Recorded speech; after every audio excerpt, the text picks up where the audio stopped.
And joining us via Skype to talk about the implications of further sanctioning is Professor of Finance at the Fuqua School of Business, Duke University, Campbell Harvey. Campbell, it is so good to have you back on the forum.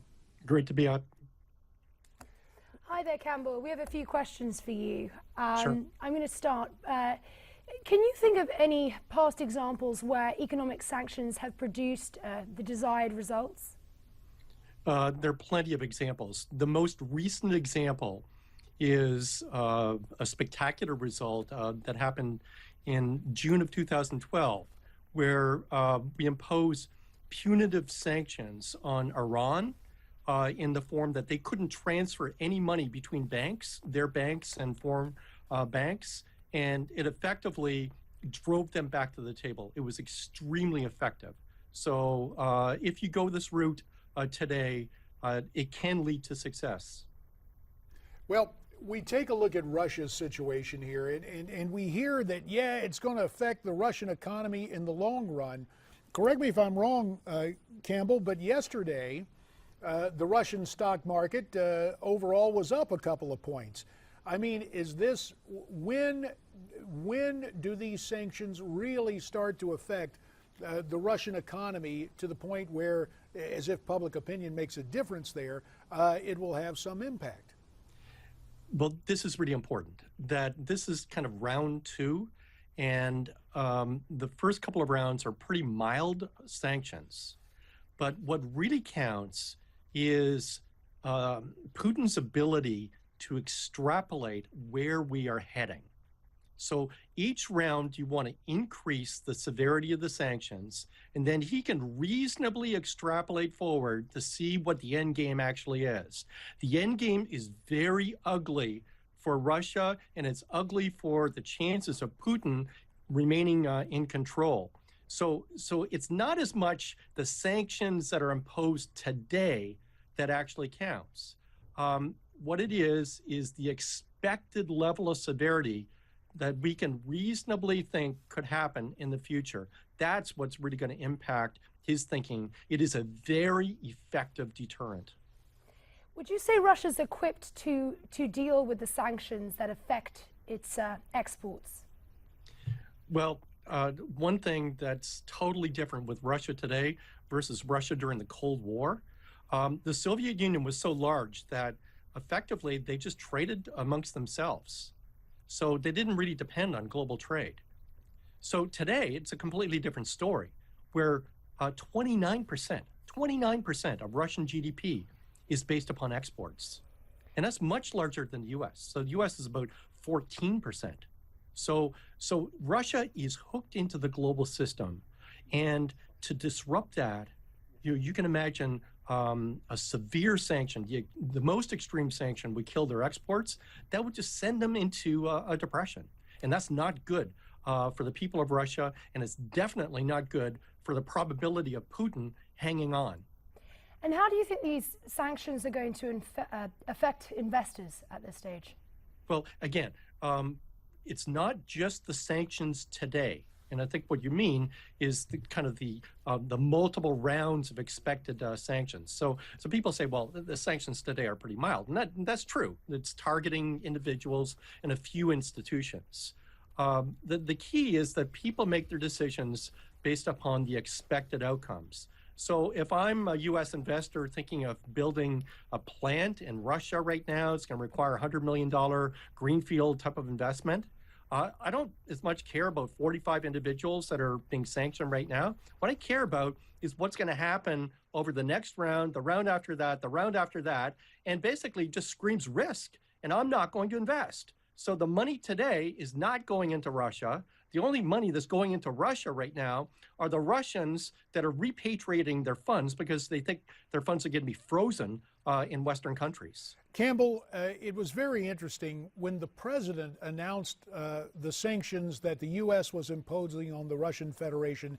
He talked about, or mention was made of specific individuals associated with Vladimir Putin, but the president went to great lengths to say, now we're not imposing anything on Putin himself. And yet there is a school of thought that Vladimir Putin in terms of investment, let me put that in quotes, has purloined billions of dollars. Will that ever come to pass, or is this president too, how can I put this, too passive to take that approach directly at Putin and his, quote, investments, end quote? So again, the key is for Putin to be able to extrapolate what might happen in the future. So this is only round two. And it is obvious that we've got the crosshairs on Putin's wealth also. So I think that, again, this is just a game of chess going on right now. You always have to think ahead. What are the next, not just the next move, but multiple moves ahead. Putin fully realizes that his assets are at risk also. And the strategy right now is to target his friends to try to put some pressure on him. But Putin understands this, and this will likely provide an effective deterrent. Thank you, Professor Harvey. While we have you here, we'd also like to ask you about the latest on the Comcast Time Warner merger. Comcast plans to divest 3.9 million clients to their competitor, Charter Communications Incorporated, to reduce their dominant market share. Is this enough to appease antitrust regulators? It's not even clear that it's enough. It's kind of very similar to the Ukraine Russia situation, in that you kind of offer something initially, and then you get some feedback. They might have to actually go further. The key thing that is in everybody's interest, except for Comcast Time Warner, is that we want competition. We don't want consumers paying monopoly prices and getting poor service for their cable and internet. Right now, in my opinion, we're at a transition point in the U.S. We really lack the high-speed internet infrastructure.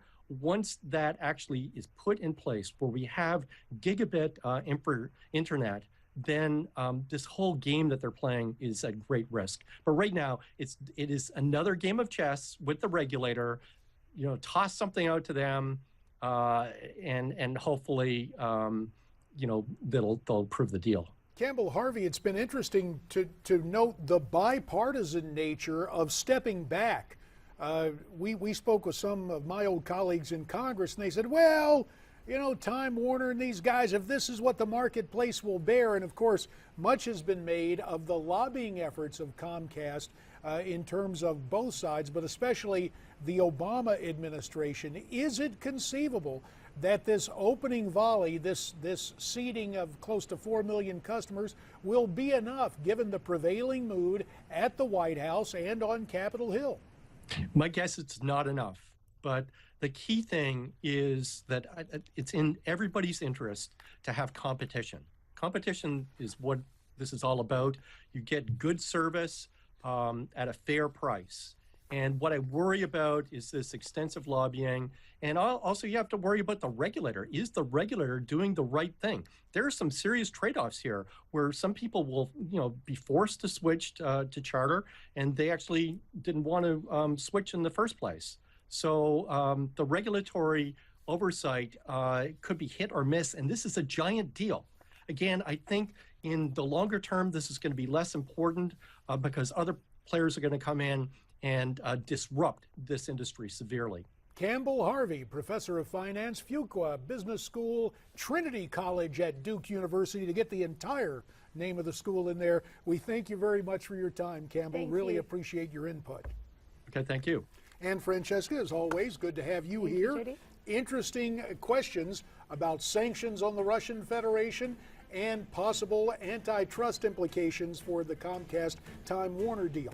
What do you think about what's going on? We'd love to hear from you. You can tweet us your comments at Newsmax TV, hashtag America's Forum. Also, you can email us, our address, connect@newsmaxtv.com. And of course, there is Facebook, facebook.com/Newsmax.